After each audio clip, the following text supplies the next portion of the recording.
Hi folks, and welcome back to Mike and Trisha Out and About. In our last episode, we visited Trigueros del Val, an enchanted castle in Spain, where we saw all kinds of mystical beasts and ghosts.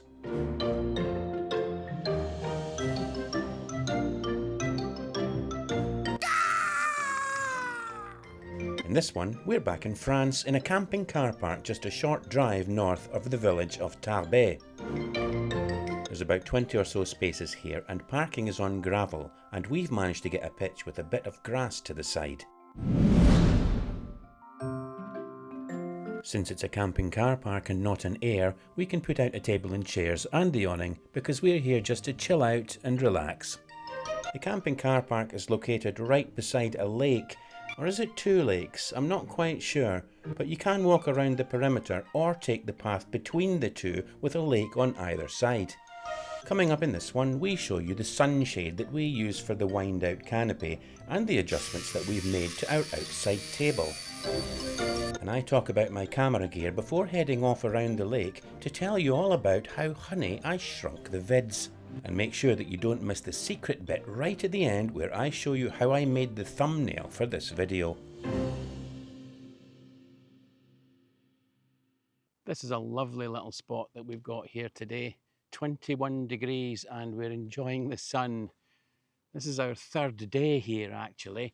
The plan was that we were going to come here and just chillax for 3 days and not do any filming.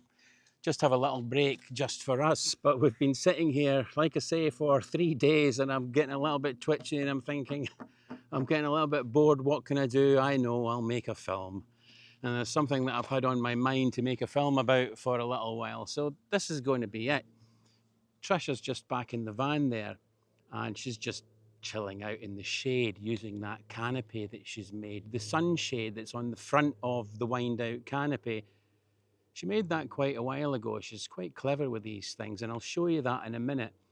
And also the little table that we've got outside. I've done some adjustments to that as well, so I'll let you see that too. But first of all, I'm going to start off just by showing you some of the camera gear that I use when I'm making these videos, because that's really what this video is going to be about. Honey, I shrunk the vids. Yeah, so it's all about how I shrink my videos down a little bit to make them more engaging for you to watch. And I'm going to have a little walk around this lake here shortly and tell you a little bit about it. But first of all, the camera gear that I use for making these videos. The first of these cameras is actually the one that I am filming on now. It's the DJI Pocket 3, and it really is a game changer. I know a lot of YouTubers use that. It's a throwaway comment. Oh, this is a game changer. That's a game changer. But I genuinely believe that this camera, the DJI Pocket 3, is really a game changer. And the reason that I say that, first of all, it's a very small, lightweight camera. It has a 1-inch sensor, which gives you an absolutely fantastic picture when you're taking videos. And of course, the camera head is mounted on its own little motorized gimbal, which means all of your footage is very, very smooth indeed. It's also got that little flippy up LCD screen, so you get a really good view of everything that you're shooting. And one of the other things that really appealed to me was the fact that you can link up two of these. It's the DJI microphone, and we've got, two of these that we use. We've got a black one and a white one. And it means that Trisha and I can both hook up to the camera with the audio, and the sound quality from that is really, really good. That's why this is my go-to camera, and I'm using it virtually all the time now. Occasionally, I will also use an action camera. I used to use them all the time, but less and less these days since I got the Pocket 3. My favorite one is this one. It's the DJI Osmo Action 4. Now, you do get a really, really good picture quality from this camera. And you can also link it up to one of these DJI microphones, not two, just the one. And that's the reason that I decided to get myself the Osmo Action 5. One of the biggest regrets that I've had with camera gear has been buying this camera. Here it is. It looks exactly the same. It's the Osmo Action 5. The reason that I bought this was you can link up two of these microphones to this, not just the one. And Trish was in Australia, and the camera was on special offer. Not just that, she was able to claim the tax back when you come back through customs. So it seemed like a really good deal. But things are only a really good deal if they are good. And the Osmo Action 5, in my humble opinion, is not a good camera. Everything just looks like it's got that HDR look. So I am sticking to the Action 4. If I have to go out and it's raining, I don't want to take the pocket out, then the Action is a really good choice. Or if I want to really spin the camera about, throw it about a little bit, I'm not scared of giving it a few knocks and bumps, then the Action 4 is the one that I use. Finally, if I need something with a bit more reach, you know, something that's got a zoom lens, then this is what I take along. It's the Canon SX740. That's what that's called. And this is a camera that's been around for a very long time, really. But I like it because it's small, lightweight. I'm not into taking big cameras with big lenses and humping them all around. This one, it's got a little pocket zoom, as you can see there. And yeah, I can zoom out 40 times on optical zoom. It's not the best picture quality in the world, but I've only used it once on this entire series so far, and it was for a 4 or 5 second clip. So I'm not really going to invest in anything special or costly when this does the job. You've got the best seat in the house. I'm coming to join you. 21 degrees out there today. Is it? Sherry's? Yeah, we'll share it. I've just been saying about this. It's an absolute godsend for us in this weather. Yeah, it is. All your handiwork too, eh? I didn't make it. Thought you made that. No, when I looked at it, the price to buy all the fabric and the Cador strip and all that, I was actually cheaper just finding one on Amazon. There was me. I've just been singing your praises about what a clever person. I'm taking all that back. So anyway, it's got a kind of plasticky. It's a plasticky, feel to yeah, it, isn't it? it is plastic.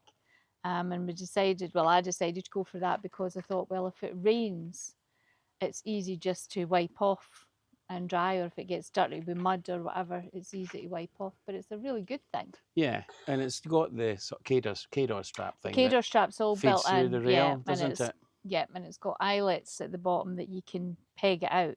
Obviously, we've got the canopy tilted just to bring it lower down for the sun. But if it was up high, then it would still be okay for the drop. And it's got like bungee things for pegging it down in the pack. And I notice you've got a little bungee line up there because we've got a wee solution now, haven't we? When the sun comes around the front of Yeah. the van, we've got something we can do. Yeah. Actually, will we do that now? Because it's getting quite warm. Yeah, it is getting warm here. This is just a bungee cord. We've been using it for drying washing occasionally, but it goes across here and we can use it to attach this when we want to bring it round. Trish is at the back. We've unpegged it at the side. You want to start pushing? Yep. That's fine. Is that enough? Yep. Bring it round and peg it up. I'm just going to take Kira for a wee walk around the lake that's right beside the camping car park. I don't think it's too big, but it's a beautiful looking lake. And at least Kira should be nice and cool. She's got that little cooling jacket on. It's been in the fridge. I should really put my shorts on, but I didn't bother. I just want to have a little chat on this walk about making YouTube videos and how I keep them short, or how I shrink the vids, if you like. How I keep them short and engaging for the viewer, because there's nothing worse than a really long and boring thing to watch, whether that be a movie, a YouTube thing, or whatever.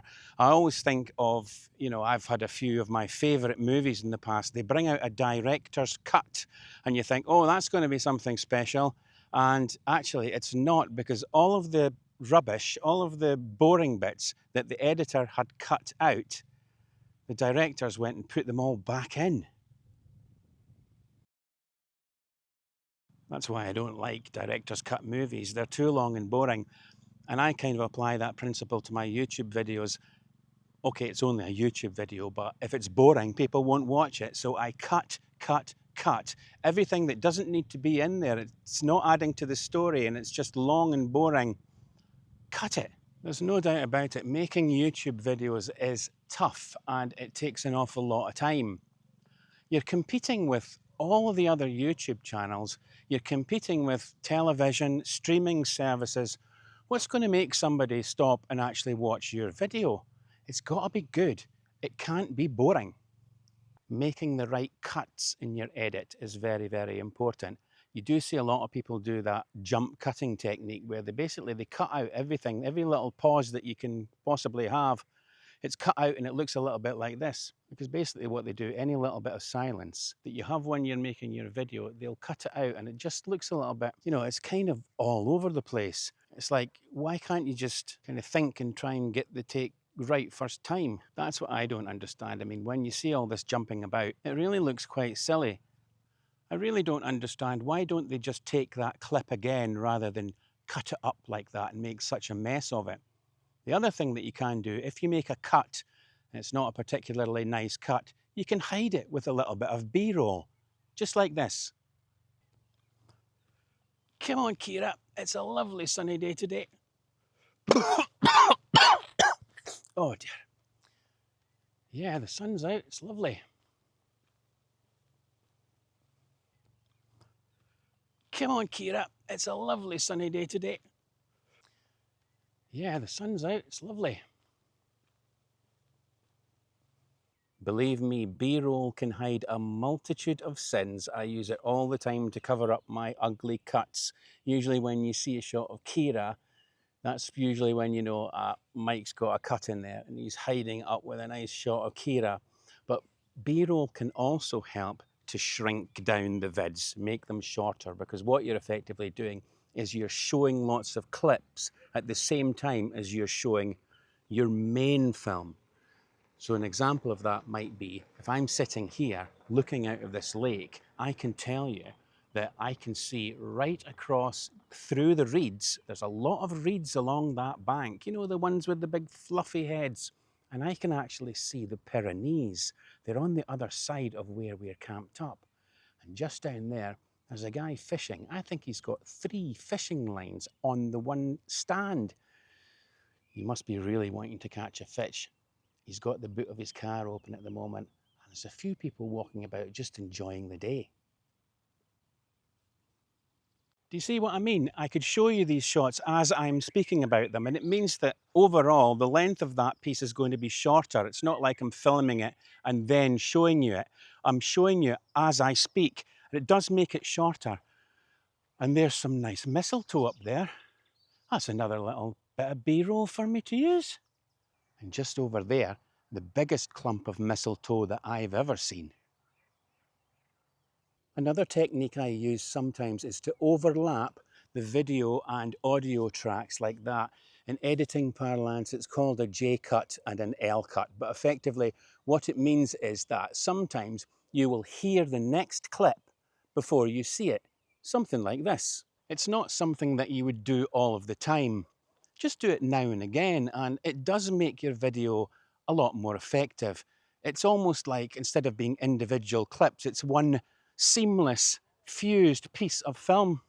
Something else that helps a lot is a voiceover or a narration. That can really help to move the story along. Kira and I continue on our walk, and I've noticed something in the distance, and I'm intrigued. It's some steps in a grassy bank leading up to a small structure. Kira's managing to stay cool with her jacket on, and as we reach the steps, I can see that it's a folly on the highest part of the walk. It gives views over the lake, so we head up the steps to take a look. Up you come. Up you come. At the top, I can see that it is indeed a folly, and it's covered with ivy, which gives it an ancient look and feel, even though it's made from concrete. It's just a shame that it's been vandalised in places. But doing a narration isn't always about making things short, because quite often you'll find out things afterwards about what you've filmed that are really quite interesting, and you can always add these in later as part of your narration. And of course, narration is perfect if your microphones fail or if the wind is too strong for normal audio. On this part of the walk, there's actually two lakes. There's one behind me. I'll spin round. There's one on the other side too, and the pathway takes me right across in between the two. I've found another little table. Thank goodness there's lots of tables on this walk. I can sit down periodically. I should have brought something to drink, but I'm going to go back now to get something to drink and have another seat. It reminds me, I was going to tell you about the little table, the modifications that I've done to our outside table. I'll do that when I get back. And the final thing I was going to say about editing techniques generally is music is a fantastic thing to include in your video. It can help to move your story along. You have to pick the right music. I'll have a go at that as I go back to the van.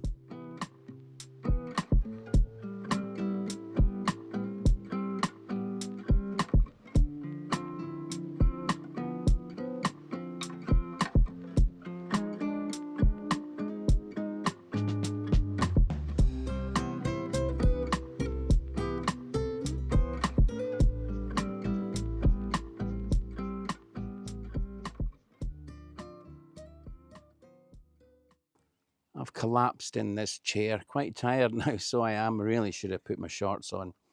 But I did say that I was going to tell you about the adjustments that I've made to this table. Now, this is the one that we use inside the van in the back area, so the rear lounge. There's that hole bit in the floor and the table leg slots in there, and then we can use this table if we're dining at the back of the van. We wanted to use it outside too, so we got the Fiamma leg and the tripod stand for it. But what we found was when we use it outside, it's far too big. So what I had to do was I had to cut the leg down, and I did that using an angle grinder. You remember that BRoll I was talking about? Just as well I filmed some.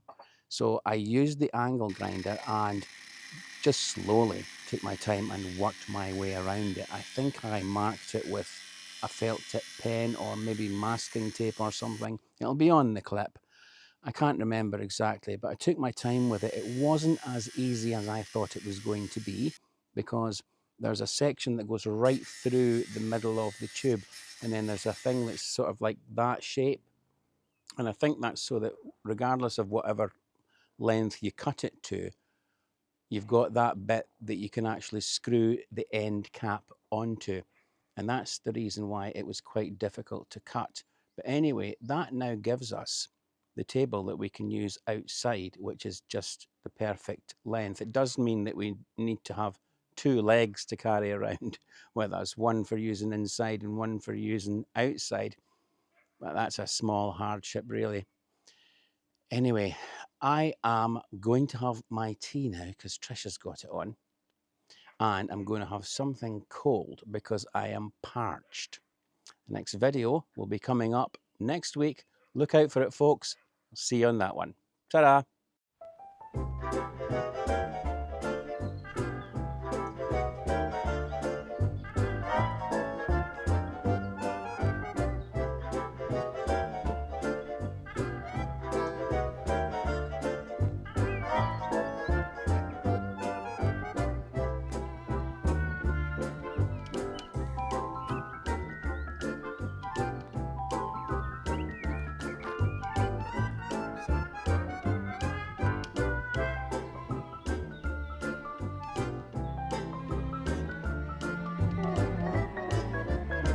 Yeah, go for it. Right, can you maybe do it again, but do like a big step?